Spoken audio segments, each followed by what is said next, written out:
Stanley! Stanley, help me! Oh no, what do I do? Stanley! Stanley! Do something! Stanley! 1982 оны өвөл Gravity Falls-ын эрдэмтэн Стэнфорд өөрийн ихэр дүү болох Стэнлигээс болж хэмжигдэхүүн хоорондын хаалгаар орон дэндээ гацнаа. Түүний ихэр дүү хаалгыг ахин нээхээр 30 жил оролдох бөгөөд Стэнфордын нэрийг авч байшингийн жуулчдын өрх болгосон байдаг. 2012 оны зун Стэнли ихэр ахыгаа бичсэн бүх 3 тэмдэглэлийг олж баахан цөмийн хэнхлийн тусламжтайгаар хаалт игнэн Стэнфорд буцаж ирэх юм. Гэвтэр хуучны Форд байхаа босдын тодорхой байх ба гэр бүлийнхнээсээ зайгаа барьж ганцаараа байхыг хэлээд үзнэ. Өнгөрсөн 30 жилийн турш өөр хэмжигдэхүүн төр юу харж юутай тусгарсан болж таарах вэ? Тэгвэл энэ талаар ярилццгаая. Анимашн бүтээгчдийн зүгээс гаргасан тэмдэглэл 3 тусгай хэлбэр номын тусламжтайгаар бид ганц хар дарсан зүгүүдний хэмжигдэхүүнээс гадна өөр олон ертөнцөө хамтрагчид мөн Форд Билл хоёрын хийсэн тулааны талаар олж мэдэх боломжтой болсон юм. Бичлэг эхлэхээс өмнө лайк болон subscribe тавьж дарахаа бүү мартаарай. Ингэснээр та энэ төрлийн контентыг цагаалдлыг үзэх боломжтой юм. Форд өөрийн ертөнцийг орхихдоо урдëm мэдэрч үзээгүй асар их айдас төгшөөр мөн жинг хөдөлгөөнд байлаа. Хаалганы бичнэрийг түүнийг хамт татгүйчгүй нэгдэрэг юм олон өнгө аян цагилгаанаар дүүрэн амжигтай ертөнц зогдох бөгөөд Маккагитэй галзуур хөдөлсөн хэлцүүлэлтийг тулгараад байв. Ертөнц хоорондын завсардах би сайдрын мэдл байдаг хэмжигт. Фордын хэмжигдэхүүнийг тайлбарлах та ертөнц гэхээс үүдэлтэйгээр хэмжигдэхүүн хоорондоо бууцлахад өгтөргийн хөөс хачин гажиг юм бүхний их бүлэг тодорхойлсон байдаг. Энэ Фордын урд мангасын дүүстэй сүлгэрээр хүрээлэгдсэн 3 тал чөтгөр Билл Сайперс эндийдээ сууж байх нь тэр. За. Хэн надтай заачлахаар шийдсэний хараач.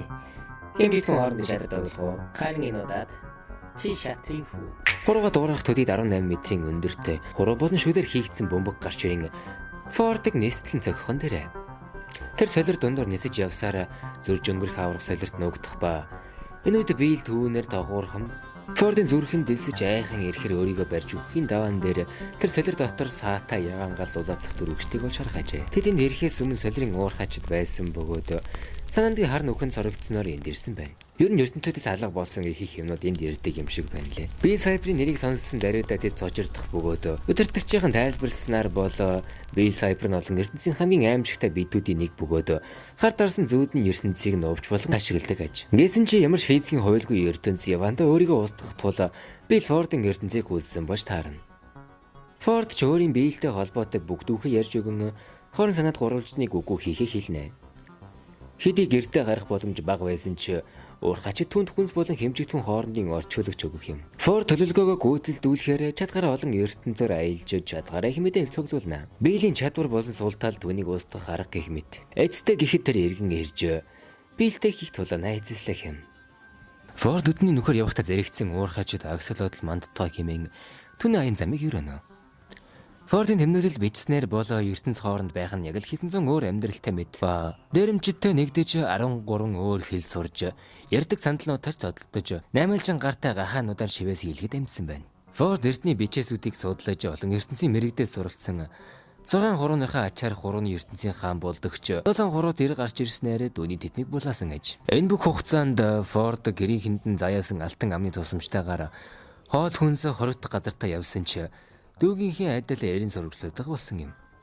Ганц ялгаа нь орлон ертөнц даяар юм уу та. Түүний постерын хажууд байх бичээсийг уншвал Рик энд байсан гих ба урд нь зөндөө иймэрхүү давхцлууд гарч байсан болохоор дэмж онцгороод байх зүйлгүй. Түүний ямар шиг хэрэгүүд үйлснэг мэдэхгүй ч хамгийн гол хэрэг нь квантын тогтворжуулагч гих өнөх биелийг устгах төхөд алддаг бууны дүүхийд болсон чулууг хулгайлсан юм. Ямар тач тэрний аялж суурилсан бүх хэмжигдэхүүнийг яриад өнөөдөр дуусахгүй учраас зарим нэгийг нь л дүрдээ. Ертөнц. Фордын ертөнцийг хоёр үгэнд тодорхойлвол аимшигтай бүх хэмдэл гэсэн байдаг. Эндхийн бүх юм нь үсэг шиг хэлбэртэй. Байшин, машин, цонх бүр тоос оруулагч нэг хүртэл үсэг шиг хэлбэртэй. Тэнтхийн хүмүүс болон ярьдаг үг нь хүртэл зөвхөн үсгээр эхэлж байгаас болж мань хүн зоолтой л амиа хорлж байгаагүй яаж. Ёо ертөнц. Үгүй. Эндхийн хүмүүс ёо биш. Харин цаг хугацаанд ёо шиг нааш цааш хоёр чиглэл урсдаг юм. Өвөө эмээ нараа нүд ирэмхийн зур хүүхэд болоод эргээд өвөө эмээ болгоч боломжтой. Эсвэл арай гэж 10 жилээ дөгсчгөөд эргээд цэцэрлэгтээ очиж болох юм. Энд бүр цаг уурчид цаг агарыг таамаглагтай адил цаг яаж хөдөлгөөг таамагладаг цаг судлаачид ч байдаг байна. Сонирхолтой цаг яаж ч хөдөлсөн бай таны ой санамж хэвэн байх ба алгүйдвэл өдөрт хэдэн ч удаа нэг зөлөд дахин давцаар л байх юм. Lotocom буюу мөрөдөд тоглоомын ертөнц.